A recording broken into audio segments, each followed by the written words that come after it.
लीजिए सुनिए गबन भाग 47। सारे दिन रमा उद्वेग के जंगलों में भटकता रहा।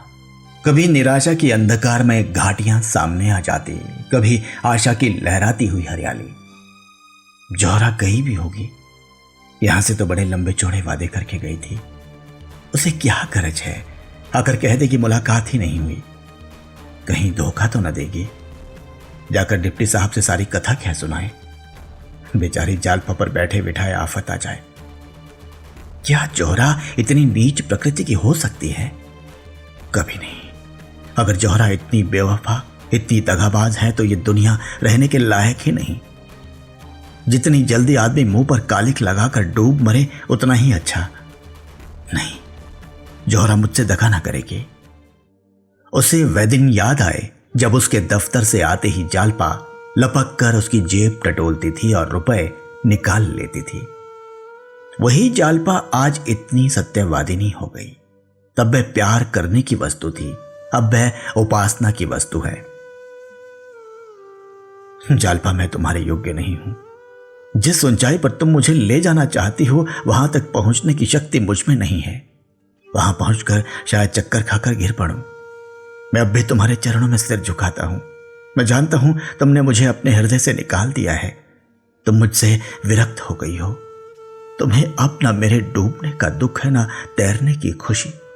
पर शायद अब भी मेरे मरने या किसी घोर संकट में फंस जाने की खबर पाकर तुम्हारी आंखों से आंसू निकल आएंगे। शायद तुम मेरी लाश देखने आओ। प्राण ही क्यों नहीं निकल जाते कि तुम्हारी निगाह में इतना नीच तो न रहूं।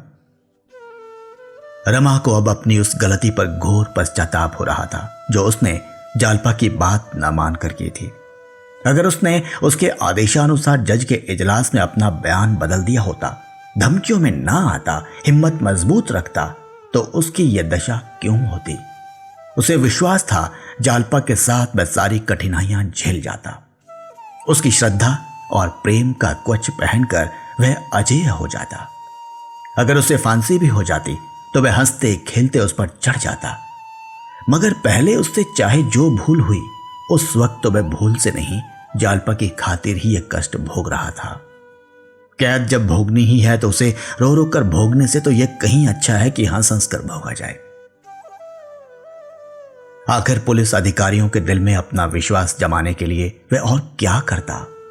ये दुष्ट जालपा को सताते, उसका अपमान करते, उस पर झूठे मुकदमे चलाकर उसे सजा दिलाते। वह दशा तो और भी असह्य होती।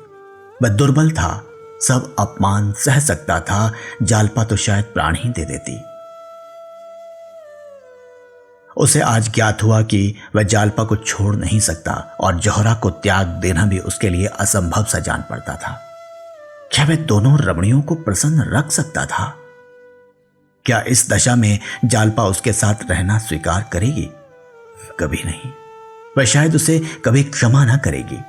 अगर उसे यह मालूम भी हो जाए कि उसी के लिए वह यह यातना भोग रहा है, तो भी वह उसे क्षमा न करेगी। वह कहेगी, मेरे लिए तुमने अपनी आत्मा को क्यों कलंकित किया? मैं अपनी रक्षा आप कर सकती थी। वह दिन भर इसी उधेड़बुन में पड़ा रहा। आंखें सड़क की ओर लगी हुई थी। नहाने का समय टल गया, भोजन का समय टल गया। किसी बात की परवाह न थी। अखबार से दिल बहलाना चाहा, उपन्यास लेकर बैठा, मगर किसी काम में चित्त न लगा। आज दारोगा जी भी नहीं आए। या तो रात की घटना से रुष्ट या लज्जित थे, या कहीं बाहर चले गए। रमा ने किसी से इस विषय में कुछ पूछा भी नहीं। सभी दुर्बल मनुष्यों की भांति रमा भी अपने पतन से लज्जित था। जब वह एकांत में बैठता तो उसे अपनी दशा पर दुख होता। क्यों उसकी विलास वृत्ति इतनी प्रबल है? वह इतना विवेक शून्य न था कि अधोगति में भी प्रसन्न रहता। लेकिन ज्यों ही और लोग आ जाते, शराब की बोतल आ जाती, जौहरा सामने आकर बैठ जाती, उसका सारा विवेक और धर्म ज्ञान भ्रष्ट हो जाता। रात के 10 बज गए, पर जौहरा का कहीं पता नहीं। फाटक बंद हो गया। रमा को अब उसके आने की आशा न रही। लेकिन फिर भी उसके कान लगे हुए थे। क्या बात हुई? क्या जालपा उसे मिली ही नहीं, या वह गई ही नहीं? उसने इरादा किया, अगर कल जौहरा ना आई तो उसके घर पर किसी को भेजूंगा। उसे 2-1 झपकियां आई और सवेरा हो गया। फिर वही विकलता शुरू हुई। किसी को उसके घर भेजकर बुलवाना चाहिए, कम से कम यह तो मालूम हो जाए कि वह घर पर है या नहीं। दारोगा के पास जाकर बोला, रात तो आप आपे में न थे। दारोगा ने ईर्ष्या को छिपाते हुए कहा, यह बात न थी, मैं महज आपको छेड़ रहा था। जौहरा रात आई नहीं, जरा किसी को भेजकर पता तो लगवाइए बात क्या है, कहीं नाराज तो नहीं हो गई। दारोगा ने बेदिली से कहा, उसे गरज होगी तो आएगी, किसी को भेजने की जरूरत नहीं है। रमा ने फिर आग्रह न किया। समझ गया यह हजरत रात बिगड़ गए। चुपके से चला आया। अब किससे कहे?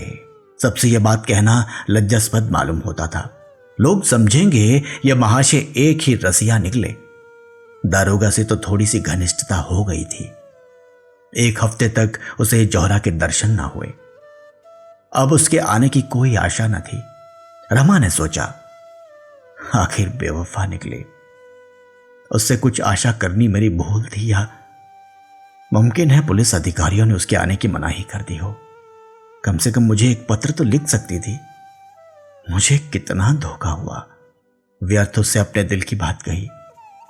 कहीं इन लोगों से न कहती तो उल्टी आंतें गले पड़ जाए।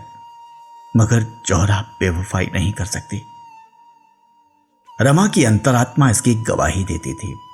इस बात को किसी तरह स्वीकार न करती थी। शुरू के 10-5 दिन तो जरूर जौहरा ने उसे लुब्ध करने की चेष्टा की थी। फिर अनायास से उसके व्यवहार में परिवर्तन होने लगा था। मैं क्यों बार बार सजल नेत्र होकर कहती थी, देखो बाबूजी, मुझे भूल न जाना। उसकी वह हसरत भरी बातें याद आकर कपट की शंका को दिल से निकाल देती। जरूर कोई ना कोई नई बात हो गई है। वह अक्सर एकांत में बैठकर जौहरा की याद करके बच्चों की तरह रोता। शराब से उसे घृणा हो गई। दारोगा जी आते, इंस्पेक्टर साहब आते, पर रमा को उनके साथ 10-5 मिनट बैठना भी अखरता। मैं चाहता था मुझे कोई ना छेड़े, कोई ना बोले। रसोईया खाने को बुलाने आता तो उसे घुड़क देता। कहीं घूमने या सैर करने की उसकी इच्छा ही ना होती। यहां कोई उसका हमदर्द न था, कोई उसका मित्र न था। एकांत में मन मारे बैठे रहने में ही उसके चित्त को शांति होती थी। उसकी स्मृतियों में अब कोई आनंद न था। नहीं, वह स्मृतियां भी मानो उसके हृदय से मिट गई थी। एक प्रकार का विराग उसके दिल पर छाया रहता था। 7वां दिन था। 8 बज गए थे। आज एक बहुत अच्छी फिल्म होने वाली थी। एक प्रेम कथा थी। दारोगा जी ने आकर रमा से कहा तो वह चलने को तैयार हो गया। कपड़े पहन रहा था कि जौहरा आ पहुंची। रमा ने उसकी तरफ एक बार आंख उठाकर देखा, फिर आईने में अपने बाल संवारने लगा। न कुछ बोला, न कुछ कहा। जौहरा का वह सादा आभरणहीन स्वरूप देखकर उसे कुछ आश्चर्य अवश्य हुआ। वह केवल एक सफेद साड़ी पहने हुई थी। आभूषण का एक तार भी उसके देह पर न था। होंठ मुरझाए हुए और चेहरे पर क्रीड़ामय चंचलता की जगह तेजमय गंभीरता झलक रही थी। वह 1 मिनट खड़ी रही, तब रमा के पास जाकर बोली, क्या मुझसे नाराज हो? बेकसूर बिना कुछ पूछे गछे। रमा ने फिर भी कुछ जवाब न दिया। जूते पहनने लगा। जौहरा ने उसका हाथ पकड़कर कहा, क्या यह खफगी इसलिए है कि मैं इतने दिनों आई क्यों नहीं? रमा ने रुखाई से जवाब दिया, अगर तुम अब भी ना आती तो मेरा क्या अख्तियार था? तुम्हारी दया थी कि चली आई। ये कहने के साथ उसे ख्याल आया कि मैं इसके साथ अन्याय कर रहा हूं। लज्जित नजरों से उसकी ओर ताकने लगा। जौहरा ने मुस्कुरा कर कहा, यह अच्छी दिल लगी है। आपने ही तो एक काम सौंपा और जब वह काम करके लौटी तो आप बिगड़ रहे हैं। क्या तुमने वह काम इतना आसान समझा था कि चुटकी बजाने में पूरा हो जाएगा? तुमने मुझे उस देवी से वरदान लेने भेजा था जो ऊपर से फल है पर भीतर से पत्थर, जो इतनी नाजुक होकर भी इतनी मजबूत है। रमा ने बेदिली से पूछा, है कहां, क्या करती है? जौहरा, उसी दिनेश के घर है जिसको फांसी की सजा हो गई है। उसके 2 बच्चे हैं, औरत है और माँ है। दिन भर उन्हीं बच्चों को खिलाती है, बुढ़िया के लिए नदी से पानी लाती है, घर का सारा कामकाज करती है और उनके लिए बड़े बड़े आदमियों से चंदा मांग लाती है। दिनेश के घर में न कोई जायदाद थी, न रुपए थे। लोग बड़ी तकलीफ में थे, कोई मददगार तक न था जो जाकर उन्हें ढाढ़स तो देता। जितने साथी सोहबती थे सबके सब मुंह छिपा बैठे। 2 फाके तक हो चुके थे। जालपा ने जाकर उनको जिला दिया। रमा की सारी बेदिली काफूर हो गई, जूता छोड़ दिया और कुर्सी पर बैठकर बोले, हाँ तुम खड़ी क्यों हो? शुरू से बताओ। तुमने तो बीच में से कहना शुरू किया। एक बात भी मत छोड़ना। तुम पहले उसके पास कैसे पहुंची, पता कैसे लगा? जौहरा, कुछ नहीं, पहले उसी देवीदीन खटीक के पास गई। उसने दिनेश के घर का पता बता दिया। झटपट जा पहुंची। रमानाथ, तुमने जाकर उसे पुकारा? तुम्हें देखकर कुछ चौंकी नहीं, कुछ झिझकी तो जरूर होगी। जौहरा मुस्कुराकर बोली, मैं इस रूप में ना थी। देवीदीन के घर से मैं अपने घर गई और ब्रह्म समाजी लेडी का स्वांग भरा। न जाने मुझ में ऐसी कौन सी बात है जिससे दूसरों को फौरन पता चल जाता है कि मैं कौन हूं या क्या हूं, और ब्रह्मी लेडियों को देखती हूं, कोई उनकी तरफ आंखें तक नहीं उठाता। मेरा पहनावा उड़ावा वही है। मैं भड़कीले कपड़े या फजूल के गहने बिल्कुल नहीं पहनती, फिर भी सब मेरी तरफ आंखें फाड़ फाड़ कर देखते हैं। मेरी असलियत नहीं छिपती। यही खौफ मुझे था कि कहीं जालपा भांप न जाए। लेकिन मैंने दांत खूब साफ कर लिए थे, पान का निशान तक न था। मालूम होता था किसी कॉलेज की लेडी टीचर होगी। इस शक्ल में मैं वहां पहुंची। ऐसी सूरत बना ली कि वह क्या कोई भी ना भांप सकता था। पर्दा ढका रह गया। मैंने दिनेश की मां से कहा, मैं यहां यूनिवर्सिटी में पढ़ती हूं। अपना घर मुंगेर बतलाया। बच्चों के लिए मिठाई ले गई थी, हमदर्द का पार्ट खेलने गई थी और मेरा ख्याल है मैंने खूब खेला। दोनों औरतें बेचारी रोने लगी। मैं भी जब्त ना कर सकी। उनसे कभी कभी मिलते रहने का वादा किया। जालपा इसी बीच में गंगा जल लिए पहुंची। मैंने दिनेश की मां से बंगला में पूछा, क्या ये कहारिन है? उसने कहा, नहीं, ये भी तुम्हारी ही तरह हम लोगों के दुख में शरीक होने आ गई है। यहां इनका शौहर किसी दफ्तर में नौकर है और तो कुछ नहीं मालूम। रोज सवेरे आ जाती है और बच्चों को खिलाने ले जाती है। मैं अपने हाथ से गंगा जल लाया करती थी, मुझे रोक दिया और खुद लाती है। हमें तो इन्होंने जीवन दान दिया। कोई आगे पीछे न था। बच्चे दाने दाने को तरसते थे। जब से ये आ गई है हमें कोई कष्ट नहीं है। न जाने किस शुभ कर्म का यह वरदान हमें मिला है। उस घर के सामने ही एक छोटा सा पार्क है। मोहल्ले भर के बच्चे वहीं खेला करते हैं। शाम हो गई थी। जालपा देवी ने दोनों बच्चों को साथ लिया और पार्क की तरफ चली। मैं जो मिठाई ले गई थी उसमें से बूढ़ी ने एक एक मिठाई दोनों बच्चों को दी थी। दोनों कूद कूद कर नाचने लगे। बच्चों की इस खुशी पर मुझे रोना आ गया। दोनों मिठाइयां खाते हुए जालपा के साथ हो लिए। जब पार्क में दोनों बच्चे खेलने लगे तब जालपा से मेरी बातें होने लगी। रमा ने कुर्सी और करीब खींच ली और आगे को झुक गया। बोला, तुमने किस तरह बातचीत शुरू की? जौहरा, कह तो रही हूं। मैंने पूछा कि जालपा देवी तुम कहां रहती हो? घर की दोनों औरतों से तुम्हारी बड़ाई सुनकर तुम्हारे ऊपर आशिक हो गई हूं। रमानाथ, यही लफ्ज कहा था तुमने? हां, जरा मजाक करने की सूझी। मेरी तरफ ताज्जुब से देखकर बोली, तुम तो बंगाली नहीं मालूम होती। इतनी साफ हिंदी कोई बंगाली नहीं बोलती। मैंने कहा कि मैं मुंगेर की रहने वाली हूं और वहां मुसलमानी औरतों के साथ बहुत मिलती जुलती रही हूं। आपसे कभी कभी मिलने का जी चाहता है। आप कहां रहती हैं? कभी कभी 2 घड़ी के लिए चली आऊंगी। आपके साथ घड़ी पर बैठकर मैं भी आदमियत सीख जाऊंगी। जालपा ने शर्माकर कहा, तुम तो मुझे बनाने लगी। कहां तुम कॉलेज की पढ़ने वाली, कहां मैं अनपढ़ गंवार औरत। तुमसे मिलकर मैं अलबत्ता आदमी बन जाऊंगी। जब जी चाहे यहीं चले आना, यही मेरा घर समझो। मैंने कहा, तुम्हारे स्वामी जी ने तुम्हें इतनी आजादी दे रखी है? बड़े अच्छे ख्यालों के आदमी होंगे। किस दफ्तर में नौकर हैं? जालपा ने अपने नाखूनों को देखते हुए कहा, पुलिस में उम्मीदवार हैं। मैंने ताज्जुब से पूछा, पुलिस के आदमी होकर वे तुम्हें यहां आने की आजादी देते हैं? जालपा इस प्रश्न के लिए तैयार ना मालूम होती थी। कुछ चौंक कर बोली, वह मुझसे कुछ नहीं कहते। मैंने उनसे यहां आने की बात नहीं कही। वे घर बहुत कम आते हैं, वहीं पुलिस वालों के साथ रहते हैं। उन्होंने एक साथ 3 जवाब दिए। फिर भी उन्हें शक हो रहा था कि इनमें से कोई जवाब इत्मीनान के लायक नहीं है। वह कुछ खिसियानी सी होकर दूसरी तरफ ताकने लगी। मैंने पूछा, तुम अपने स्वामी से कहकर किसी तरह मेरी मुलाकात उस मुखबिर से करा सकती हो जिसने इन कैदियों के खिलाफ गवाही दी है? रमानाथ की आंखें फैल गई और छाती धक धक करने लगी। जौहरा बोली। यह सुनकर जालपा ने मुझे चुपती हुई आंखों से देखकर पूछा, तुम उनसे मिलकर क्या करोगी? मैंने कहा, तुम मुलाकात करा सकती हो या नहीं? मैं उनसे यही पूछना चाहती हूं कि तुमने इतने आदमियों को फंसा कर क्या पाया। देखूं कि वे क्या जवाब देते हैं। जालपा का चेहरा सख्त पड़ गया। बोली, वे ये कह सकता है मैंने अपने फायदे के लिए किया। सभी आदमी अपना फायदा सोचते हैं।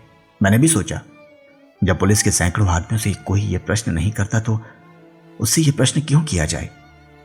इससे कोई फायदा नहीं। मैंने कहा, अच्छा मान लो तुम्हारा पति ऐसी मुखबिरी करता तो तुम क्या करती? जालपा ने मेरी तरफ सहमी हुई आंखों से देखकर कहा, तुम मुझसे यह सवाल क्यों करती हो? तुम खुद अपने दिल से इसका जवाब क्यों नहीं ढूंढती? मैंने कहा, मैं तो उनसे कभी ना बोलती, न कभी उनकी सूरत देखती। जालपा ने गंभीर चिंता के भाव से कहा, शायद मैं भी ऐसा ही समझती या ना समझती, कुछ कह नहीं सकती। आखिर पुलिस के अफसरों के घर में भी तो औरतें हैं। वे क्यों नहीं अपने आदमियों को कुछ कहती, जिस तरह उनके हृदय अपने मर्दों के से हो गए हैं। संभव है मेरा हृदय भी वैसा ही हो जाता। इतने में अंधेरा हो गया। जालपा देवी ने कहा, मुझे देर हो रही है, बच्चे साथ हैं, कल हो सके तो फिर मिलिएगा। आपकी बातों में बड़ा आनंद आता है। मैं चलने लगी तो उन्होंने चलते चलते मुझसे कहा, जरूर आइएगा, वहीं मैं मिलूंगी, आपका इंतजार करती रहूंगी। लेकिन 10 ही कदम के बाद फिर रुक कर बोली, मैंने आपका नाम तो पूछा ही नहीं। अबे तुमसे बातें करने से जी नहीं भरा। देर ना हो रही हो तो आओ कुछ देर गपशप करें। मैं तो यह चाहती ही थी। अपना नाम जौहरा बतला दिया। रमा ने पूछा, सच? जौहरा, हां, हरज क्या था? पहले तो जालपा भी जरा चौंकी, पर कोई बात न थी। समझ गई बंगाली मुसलमान होगी। हम दोनों उसके घर गई। उस जरा से कटघरे में न जाने वे कैसे बैठती हैं। एक तिल भी जगह नहीं। कहीं मटके हैं, कहीं पानी, कहीं खाट, कहीं बिछावन। सील और बदबू से नाक फटी जाती थी। खाना तैयार हो गया था। दिनेश की बहू बर्तन धो रही थी। जालपा ने उसे उठा दिया। जाकर बच्चों को खिलाकर सुला दो, मैं बर्तन धोए देती हूं। और खुद बर्तन मांजने लगी। उनकी यह खिदमत देखकर मेरे दिल पर इतना असर हुआ कि मैं भी वहीं बैठ गई और मांजे हुए बर्तनों को धोने लगी। जालपा ने मुझे वहां से हट जाने के लिए कहा, पर मैं ना हटे, बराबर बर्तन धोती रही। जालपा ने तब पानी का मटका अलग हटाकर कहा, मैं पानी ना दूंगी, तुम उठ जाओ। मुझे बड़ी शर्म आती है, तुम्हें मेरी कसम, हट जाओ। यहां आना तो तुम्हारी सजा हो गई। तुमने ऐसा काम अपनी जिंदगी में क्यों किया होगा? मैंने कहा, तुमने भी तो कभी नहीं किया होगा। जब तुम करती हो तो मेरे लिए क्या हर्ज है? जालपा ने कहा, मेरी और बात है। मैंने पूछा, क्यों? जो बात तुम्हारे लिए है वही मेरे लिए भी है। वही मेहरी क्यों नहीं रख लेती हो? जालपा ने कहा, मेहरियां 8-8 रुपए मांगती हैं। मैं बोली, मैं 8 रुपए महीना दे दिया करूंगी।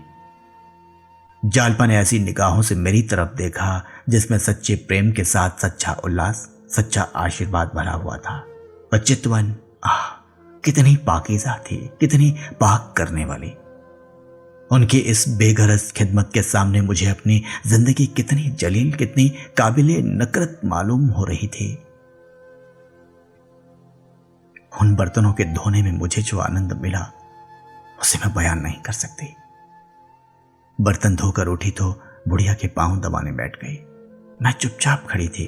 मुझसे बोली, तुम्हें देर हो रही हो तो जाओ, कल फिर आना। मैंने कहा, नहीं, मैं तुम्हें तुम्हारे घर पहुंचाकर उधर से ही निकलूंगी। गरज 9 बजे के बाद वह वहां से चली। रास्ते में मैंने कहा, जालपा तुम सचमुच देवी हो। जालपा ने छूटते ही कहा, जौहरा ऐसा मत कहो, मैं खिदमत नहीं कर रही हूं, अपने पापों का प्रायश्चित कर रही हूं। मैं बहुत दुखी हूं, मुझसे बड़ी अभागिनी संसार में ना होगी। मैंने अनजान बनकर कहा, इसका मतलब मैं नहीं समझी। जालपा ने सामने ताकते हुए कहा, कभी समझ जाओगे, मेरा प्रायश्चित इस जन्म में ना पूरा होगा। इसके लिए मुझे कई जन्म लेने पड़ेंगे। मैंने कहा, तुम तो मुझे चक्कर में डाले देती हो बहन, मेरी समझ में कुछ नहीं आ रहा है। जब तक तुम इसे समझा ना दोगी मैं तुम्हारा गला ना छोड़ूंगी। जालपा ने एक लंबी सांस लेकर कहा, जौहरा, किसी बात को खुद छिपाए रखना इससे ज्यादा आसान है कि दूसरों पर वह बोझ रखूं। मैंने आहत कंठ से कहा, हां, पहली मुलाकात में अगर आपको मुझ पर इतना एतबार ना हो तो मैं आपको इल्जाम ना दूंगी, मगर कभी ना कभी आपको मुझ पर एतबार करना पड़ेगा। मैं आपको छोड़ूंगी नहीं।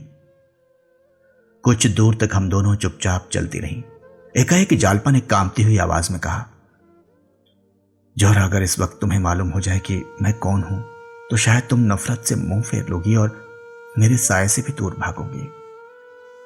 इन लफ्जों में न मालूम क्या जादू था कि मेरे सारे रोए खड़े हो गए। ये एक रंज और शर्म से भरे हुए दिल की आवाज थी और इसने मेरी स्याह जिंदगी की सूरत मेरे सामने खड़ी कर दी। मेरी आंखों में आंसू भर आए। ऐसा जी में आया कि अपना सारा स्वांग खोल दूं। न जाने उनके सामने मेरा दिल क्यों ऐसा हो गया था। मैंने बड़े बड़े काइये और छंटे हुए शौहदों और पुलिस अफसरों को जबरगट्टू बनाया है, पर उनके सामने मैं जैसे भीगी बिल्ली बनी हुई थी। फिर मैंने जाने कैसे अपने को संभाल लिया। मैं बोली तो मेरा गला भी भरा हुआ था, ये तुम्हारा ख्याल गलत है देवी। शायद तब मैं तुम्हारे पैरों पर गिर पड़ूंगी। अपनी या अपनों की बुराइयों पर शर्मिंदा होना सच्चे दिलों का काम है। जालपा ने कहा, लेकिन तुम मेरा हाल जानकर क्या करोगी? लेकिन तुम मेरा हाल जानकर करोगी क्या?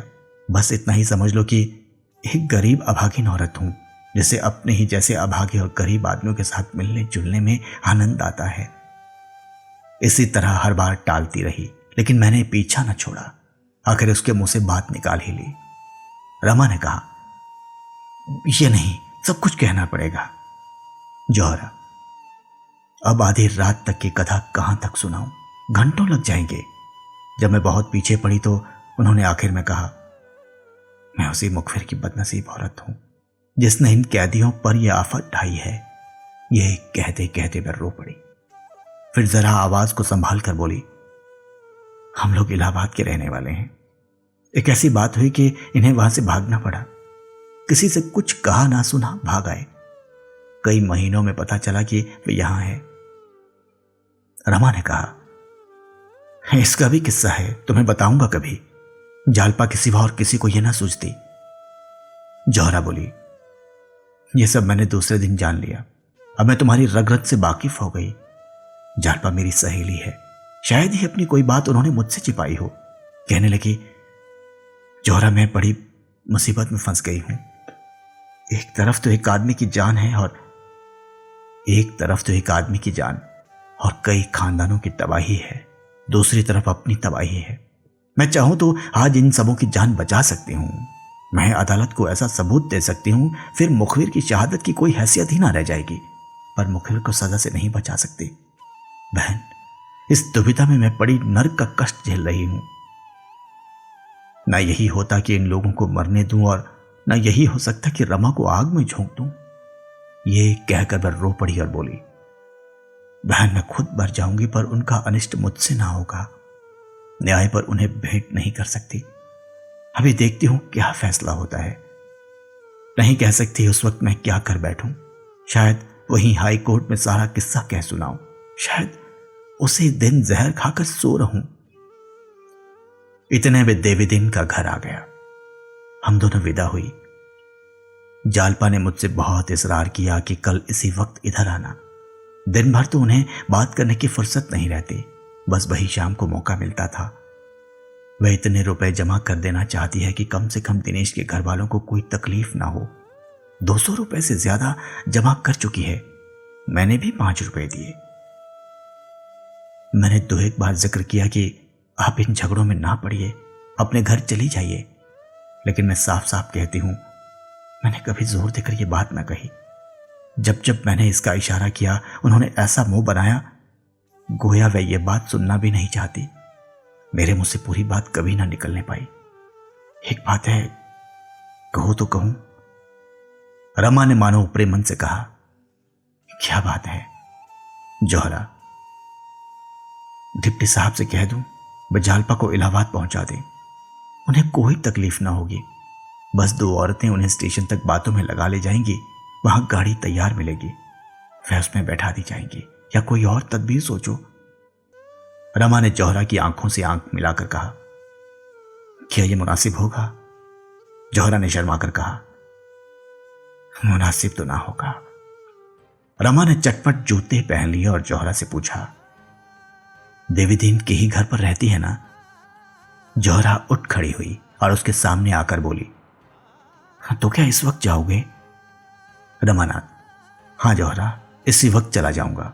बस उनसे 2 बातें करके उस तरफ चला जाऊंगा जहां मुझे अब से बहुत पहले चला जाना चाहिए था। जौहरा, मगर कुछ सोच तो लो, नतीजा क्या होगा? रामानाथ, सब सोच चुका। ज्यादा से ज्यादा 3-4 साल की कैद दरोग बयानी के जुर्म में। बस अब रुखसत। भूल मत जाना जौहरा, शायद फिर कभी मुलाकात हो। रमा बरामदे से उतरकर सहन में आया और एक क्षण में फाटक के बाहर था। दरबान ने कहा, हुजूर ने दरोगा जी को इत्तला कर दी है? रमानाथ, इसकी कोई जरूरत नहीं। चौकीदार, मैं जरा उनसे पूछ लूं, मेरी रोजी क्यों ले रहे हैं हुजूर? रमा ने कोई जवाब ना दिया। तेजी से सड़क पर चल खड़ा हुआ। जौहरा निस्पंद खड़ी उसे हसरत भरी आंखों से देख रही थी। रमा के प्रति ऐसा प्यार, ऐसा विकल करने वाला प्यार उसे कभी न हुआ था। जैसे कोई वीर बाला अपने प्रियतम को समरभूमि की ओर जाते देखकर गर्व से फूली न समाती हो। चौकीदार ने लपक कर दारोगा से कहा, वह बेचारे खाना खाकर लेटे ही थे। घबरा कर निकले, रमा के पीछे दौड़े और पुकारा, बाबू साहब जरा सुनिए तो, 1 मिनट रुक जाइए। इससे क्या फायदा, कुछ मालूम तो हो आप कहां जा रहे हैं? आखिर बेचारे एक बार ठोकर खाकर गिर पड़े। रमा ने लौटकर उन्हें उठाया और पूछा, कहीं चोट तो नहीं आई? दारोगा, कोई बात न थी, जरा ठोकर खा गया था। आखिर आप इस वक्त कहां जा रहे हैं? सोचिए तो, इसका नतीजा क्या होगा? रमानाथ, मैं 1 घंटे में लौट आऊंगा। जालपा को शायद मुखालिफों ने बहकाया है कि तू हाईकोर्ट में एक अर्जी दे दे, जरा उसे जाकर समझाऊंगा। दारोगा, ये आपको कैसे मालूम हुआ? जौहरा कहीं सुनाई है। बड़ी बेवफा औरत है, ऐसी औरत का तो सिर काट लेना चाहिए। इसीलिए तो जा रहा हूं। या तो इसी वक्त उसे स्टेशन पर भेज कर आऊंगा, या इस बुरी तरह पेश आऊंगा कि वह भी याद करेगी। ज्यादा बातचीत का मौका नहीं है। रात भर के लिए मुझे इस कैद से आजाद कर दीजिए। मैं भी चलता हूं, जरा ठहर जाइए। जी नहीं, बिल्कुल मामला बिगड़ जाएगा, मैं अभी आता हूं। दारोगा लाजवाब हो गए। 1 मिनट तक खड़े सोचते रहे, फिर लौट पड़े और जौहरा से बातें करते हुए पुलिस स्टेशन की तरफ चले गए। उधर रमा ने आगे बढ़कर एक तांगा किया और देवीदीन के घर जा पहुंचा। जालपा दिनेश के घर से लौटी थी और बैठी जग्गू और देवीदीन से बातें कर रही थी। वह इन दिनों एक ही वक्त का खाना खाया करती थी। इतने में रमा ने नीचे से आवाज दी। देवीदीन उसकी आवाज पहचान गया, बोला, भैया है शायद। जालपा, कह दो यहां क्या करने आए हैं, वहीं जाएं। देवीदीन, नहीं बेटी, जरा पूछ तो लूं क्या कहते हैं, इस वक्त कैसे उन्हें छुट्टी मिली। मुझे समझाने आए होंगे और क्या, मगर मुंह धो रखें। देवीदीन ने द्वार खोल दिया। रमा ने अंदर आकर कहा, दादा तुम मुझे यहां देखकर इस वक्त ताज्जुब कर रहे होंगे। 1 घंटे की छुट्टी लेकर आया हूं। तुम लोगों से अपने बहुत से अपराधों को क्षमा कराना था। जालपा ऊपर है। देवीदीन बोला, हाँ है तो अभी आई है, बैठो कुछ खाने को लाऊं। रमानाथ, नहीं मैं खाना खा चुका हूं, बस जालपा से 2 बातें करना चाहता हूं। वह मानेगी नहीं, नाहक शर्मिंदा होना पड़ेगा। मानने वाली औरत नहीं है। मुझसे 2 बातें करेंगी या मेरी सूरत ही नहीं देखना चाहती? जरा जाकर पूछ लो। इसमें पूछना क्या है, दोनों बैठी तो हैं, जाओ। तुम्हारा घर जैसे तब था वैसे अब भी है। नहीं दादा, उनसे पूछ लो, मैं यूं ना जाऊंगा। देवीदीन ने ऊपर जाकर कहा, तुमसे कुछ कहना चाहते हैं बहू। जालपा मुंह लटकाकर बोली, तो कहती क्यों नहीं, मैंने कुछ जबान बंद कर दी है। जालपा ने यह बात इतने जोर से कही थी कि नीचे रमा ने भी सुन ली। कितनी निर्ममता थी, उसकी सारी मिलन लालसा मानो उड़ गई। नीचे ही से खड़े खड़े बोला, वे अगर मुझसे नहीं बोलना चाहती तो कोई जबरदस्ती नहीं। मैंने जज साहब से सारा कच्चा चिट्ठा कह सुनाने का निश्चय कर लिया है। इसी इरादे से इस वक्त चला हूं। मेरी वजह से इनको इतने कष्ट हुए, इसका मुझे खेद है। मेरी अकल पर पर्दा पड़ा हुआ था। स्वार्थ ने मुझे अंधा कर रखा था। प्राणों के मोह ने, कष्टों के भय ने बुद्धि हर ली थी। कोई ग्रह सर पर सवार था। इनके अनुष्ठानों ने उस ग्रह को शांत कर दिया। शायद 2-4 साल के लिए सरकार की मेहमानी खानी पड़े, इसका भय नहीं। जीता रहा तो फिर भेंट होगी, नहीं तो मेरी बुराइयों को माफ करना और मुझे भूल जाना। तुम भी देवी दादा और दादी, मेरे अपराध क्षमा करना। तुम लोगों ने मेरे ऊपर जो दया की है वह मरते दम तक न भूलूंगा। अगर जीता लौटा तो शायद तुम लोगों की कुछ सेवा कर सकूं। मेरी तो जिंदगी सत्यानाश हो गई, न दीन का हुआ न दुनिया का। यह भी कह देना कि उनके गहने मैंने ही चुराए थे। सर्राफ को देने के लिए रुपए न थे। गहने लौटाना जरूरी था, इसलिए वह कुकर्म करना पड़ा। उसी का फल आज तक भोग रहा हूं और शायद जब तक प्राण न निकल जाएंगे भोगता रहूंगा। अगर उसी वक्त सफाई से सारी कथा कह दी होती तो चाहे उस वक्त इन्हें बुरा लगता, लेकिन यह विपत्ति सिर पर न आती। तुम्हें भी मैंने धोखा दिया था दादा। मैं ब्राह्मण नहीं हूं, कायस्थ हूं। तुम जैसे देवता से मैंने कपट किया, न जाने इसका क्या दंड मिलेगा। सब कुछ क्षमा करना, बस यही कहने आया था। रमा बरामदे के नीचे उतर पड़ा और तेजी से कदम उठाता हुआ चल दिया। जालपा भी कोठे से उतरी, लेकिन नीचे आई तो रमा का पता न था। बरामदे के नीचे उतरकर देवीदीन से बोली, किधर गए हैं दादा? देवीदीन ने कहा, मैंने कुछ नहीं देखा बहू। मेरी आंखें आंसू से भरी हुई थी। वह अब ना मिलेंगे, दौड़ते हुए गए थे। जालपा कई मिनट तक सड़क पर निस्पंद सी खड़ी रही। उन्हें कैसे रोक लूं? इस वक्त पे कितने दुखी हैं, कितने निराश हैं। मेरे सिर पर न जाने क्या शैतान सवार था, उन्हें बुला न लिया।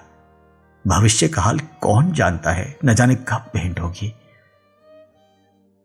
विवाहित जीवन के इन 2-2.5 सालों में कभी उसका हृदय अनुराग से इतना प्रकंपित ना हुआ था। विलासिनी रूप में वह केवल प्रेम के आवरण के दर्शन कर सकती थी।